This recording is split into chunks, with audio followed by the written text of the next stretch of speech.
Hello friends, ഞാനിന്ന് വന്നിട്ടുള്ളത് വളരെ ഹെൽത്തി ആയിട്ടുള്ള ഒരു ഒഴിച്ച് കറിയുടെ റെസിപ്പി ആയിട്ടാണ്. പാലക്കും പരിപ്പും കൊണ്ടാണ് ഈ കറി ചെയ്തെടുക്കുന്നത്. നമുക്കിത് ചെയ്തെടുക്കാൻ വേണ്ടി ആദ്യം തന്നെ പരിപ്പ് വേവിച്ചെടുക്കണം. ഞാനിവിടെ എടുത്തിട്ടുള്ളത് തുവരപ്പരിപ്പാണ്. ഇത് ഞാൻ കുറച്ച് സമയം വെള്ളത്തിൽ കുതിർത്ത് വെച്ചിട്ടുണ്ടായിരുന്നു. അതിനുശേഷമാണ് ഇത് കുക്ക് ചെയ്തെടുക്കുന്നത്. പിന്നെ പരിപ്പ് വേവിച്ചെടുക്കുന്ന സമയത്ത് ഞാൻ ഇതിലേക്ക് 1/4 ടീസ്പൂൺ മഞ്ഞൾപ്പൊടി ചേർത്ത് കൊടുക്കുന്നുണ്ട്. പിന്നെ ഇതിലേക്ക് പരിപ്പ് കുക്കാവാൻ ആവശ്യത്തിനുള്ള വെള്ളം ചേർത്ത് കൊടുക്കാം. പിന്നെ ഞാൻ ഇതിലേക്ക് ആവശ്യത്തിന് ഉപ്പും ചേർത്ത് കൊടുക്കുന്നുണ്ട്. ഇനി ഇത് സ്റ്റൗവിലേക്ക് വെച്ച് കൊടുക്കാം. നല്ല രീതിക്ക് വേവിച്ചെടുക്കണം. പരിപ്പ് കുക്കായി വരുന്ന സമയം കൊണ്ട് നമുക്ക് തേങ്ങ അരച്ചെടുക്കണം.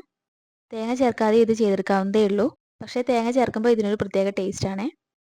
ഞാനിവിടെ 5 ടേബിൾ സ്പൂൺ തേങ്ങ എടുത്തിട്ടുണ്ട്. ഇതിലേക്ക് 1/2 ടീസ്പൂൺ നല്ല ജീരകം ചേർത്ത് കൊടുക്കുന്നുണ്ട്. പിന്നെ ഇതിലേക്ക് എരിവിന് ആവശ്യത്തിന് പച്ചമുളക് ചേർത്ത് കൊടുക്കണം. ഞാനിവിടെ 2 പച്ചമുളകാണ് ചേർത്ത് കൊടുക്കുന്നത്. പിന്നെ ഇതിലേക്ക് കുറച്ച് വെള്ളവും ചേർത്തിട്ട് നല്ല രീതിക്ക് ഫൈനായിട്ടൊന്ന് അരച്ചെടുക്കാം. ഇതാ ഞാൻ തേങ്ങ ഇവിടെ അരച്ചെടുത്തിട്ടുണ്ട്. നമുക്കിത് മാറ്റി വെച്ച് കൊടുക്കാം. പിന്നെ ഇതാ പാലക്ക് എടുത്തിട്ടുണ്ട്. പാലക്ക് ഞാൻ ഇത്രയാണ് എടുക്കുന്നത്. ഇത് നല്ല രീതിക്ക് കഴുകി വൃത്തിയാക്കിയതിന് ശേഷം ഇത് കട്ട് ചെയ്തെടുക്കണം.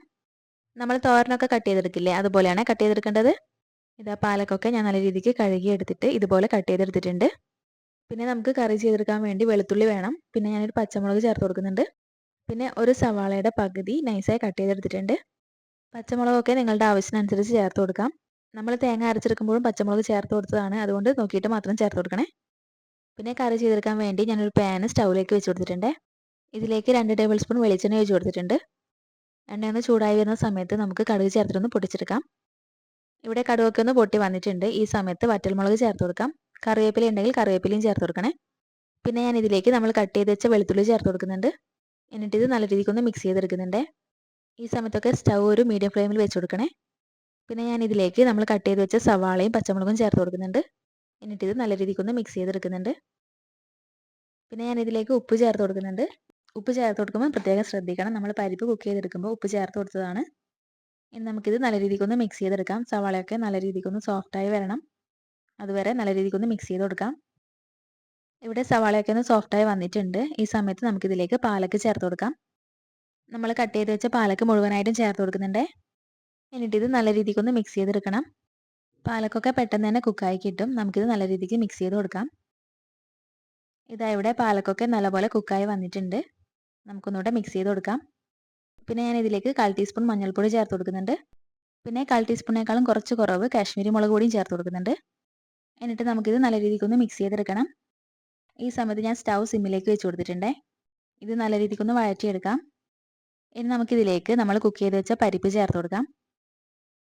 പരിപ്പ് ഇതാ ഞാനിവിടെ മുഴുവനായിട്ടും ചേർത്ത് കൊടുത്തിട്ടുണ്ട്. എന്നിട്ട് ഇത് നല്ല രീതിക്കൊന്ന് മിക്സ് ചെയ്തെടുക്കണം. ഇതാ ഞാനിവിടെ നല്ല രീതിക്കൊന്ന് മിക്സ് ചെയ്തെടുക്കുന്നുണ്ട്. പിന്നെ നമുക്കിതിലേക്ക് വെള്ളം ചേർത്ത് കൊടുക്കാം. ഞാനിവിടെ പരിപ്പ് വേവിച്ച കുക്കറിലേക്ക് കുറച്ച് വെള്ളം ഒഴിച്ച് കൊടുത്തിട്ട് അതൊന്ന് ചേർത്ത് കൊടുക്കുന്നുണ്ട്. എന്നിട്ട് വീണ്ടും ഇത് നല്ല രീതിക്കൊന്ന് മിക്സ് ചെയ്തെടുക്കുന്നുണ്ട്. പിന്നെ നിങ്ങൾക്ക് തേങ്ങ അരച്ചത് ചേർക്കാൻ താല്പര്യമില്ലെങ്കിൽ ഈ സമയത്ത് കുറച്ചധികം വെള്ളം ചേർത്ത് കൊടുക്കാം. എന്നിട്ട് ഇത് നല്ല രീതിക്കൊന്ന് തിളച്ച ശേഷം സ്റ്റൗ ഓഫ് ചെയ്ത് കൊടുക്കാം കേട്ടോ. ഉപ്പൊക്കെ നോക്കിയിട്ട് ആവശ്യത്തിന് ചേർത്ത് കൊടുക്കണേ. പിന്നെ നമ്മൾ തേങ്ങ അരച്ചത് ചേർത്ത് കൊടുക്കുമ്പോൾ കറിക്ക് പ്രത്യേക ടേസ്റ്റാണ്. ഇതാ ഈ ഒരു സമയത്താണ് ഞാൻ തേങ്ങ അരച്ചത് ചേർത്ത് കൊടുക്കുന്നത്.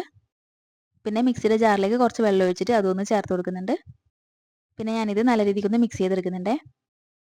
ഇതിപ്പോൾ കുറച്ച് തിക്കായിട്ടാണ് ഉള്ളത്. ഞാൻ ഇതിലേക്ക് കുറച്ചുകൂടെ വെള്ളം ചേർത്ത് കൊടുക്കുന്നുണ്ട്. കറി അധികം തിക്കാകുന്നത് എനിക്കിഷ്ടമല്ല. അതുകൊണ്ടാണ് ഞാൻ കുറച്ചുകൂടെ വെള്ളം ചേർത്ത് കൊടുക്കുന്നത്. നിങ്ങൾക്ക് നോക്കിയിട്ട് ആവശ്യത്തിനനുസരിച്ച് ചേർത്ത് കൊടുക്കാം. പിന്നെ ഈ സമയത്ത് ഉപ്പ് നോക്കിയിട്ട് ആവശ്യത്തിന് ചേർത്ത് കൊടുക്കാൻ മറക്കരുതേ. ഞാൻ ചേർത്ത് കൊടുക്കുന്നുണ്ട്. എന്നിട്ട് വീണ്ടും ഇത് നല്ല രീതിക്കൊന്ന് മിക്സ് ചെയ്തെടുക്കുന്നുണ്ട്. പിന്നെ തേങ്ങ ചേർത്ത് കൊടുത്തതിന് ശേഷം അധികം തിളക്കേണ്ട ആവശ്യമൊന്നുമില്ല. ചെറുതായിട്ട് ഇതൊന്ന് തിളച്ച് വരുമ്പോൾ നമുക്ക് നല്ല രീതിക്കൊന്ന് മിക്സ് ചെയ്ത് കൊടുക്കാം. ഇതാ ഇവിടെ ഇത് തിളച്ച് വരുന്നുണ്ട്. ഞാനിത് നല്ല രീതിക്കൊന്ന് മിക്സ് ചെയ്തെടുക്കുന്നുണ്ട്.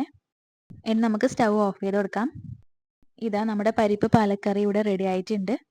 നല്ല ടേസ്റ്റ് ആട്ടോ. അതുപോലെ തന്നെ വളരെ ഹെൽത്തിയുമാണ്. നിങ്ങൾ എന്തായാലും ഒരു പ്രാവശ്യമെങ്കിലും ഇതുപോലെ ഒന്ന് ഉണ്ടാക്കി നോക്കണേ. പിന്നെ നമ്മുടെ വീഡിയോ ഇഷ്ടമാണെങ്കിൽ ഒന്ന് ലൈക്ക് ചെയ്യാനും നമ്മുടെ ചാനൽ ഇതുവരെ സബ്സ്ക്രൈബ് ചെയ്തിട്ടില്ലെങ്കിൽ ഒന്ന് സബ്സ്ക്രൈബ് ചെയ്ത് സപ്പോർട്ട് ചെയ്യാനും മറക്കരുതേ.